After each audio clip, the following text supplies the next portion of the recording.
విడవలూరు మండలం అలగానిపాడులో వెలసిన శ్రీ బంగారమ్మ తల్లి ఆలయంలో శరన్నవరాత్రి ఉత్సవాలు ఘనంగా సాగుతున్నాయి. శ్రీ గాయత్రీదేవి అలంకారంలో అమ్మవారు భక్తులకు దర్శనమిచ్చారు. అమ్మవారికి సహస్రనామార్చన, పల్లకి సేవ నిర్వహించారు.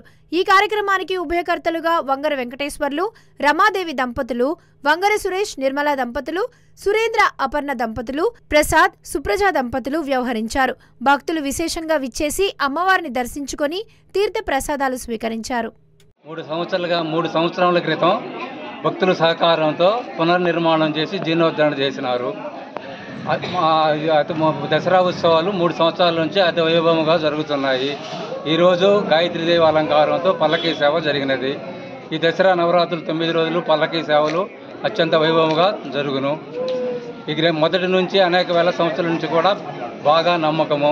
నెల్లూరు జిల్లా నుంచే కాక అనేక రాష్ట్రాల నుంచి కూడా, మద్రాసు, బెంగళూరు, హైదరాబాద్ నుంచి కూడా గ్రామదేవతకి భక్తులు విచ్చేస్తూ ఉంటారు. అలగన్పాడులో వెలిసినటువంటి శ్రీ బంగారమ్మ తల్లి బ్రహ్మోత్సవాలు చాలా అత్యంత ఘనవైభవంగా జరుగుతున్నాయి. ఈ దసరా ఉత్సవాలు 3 సంవత్సరాల నుంచి ప్రతి సంవత్సరం అత్యంత వైభవంగా జరుగుతున్నాయి. అమ్మవారికి ఇక్కడ కొలిచిన బంగారమై అందరూ విలువేలుపుగా కొలుచుకుంటారు. అందరూ ఈ రోజు 2వ రోజైన గాయత్రి ఉత్సవం అత్యంత వైభవంగా జరుగుతున్నది.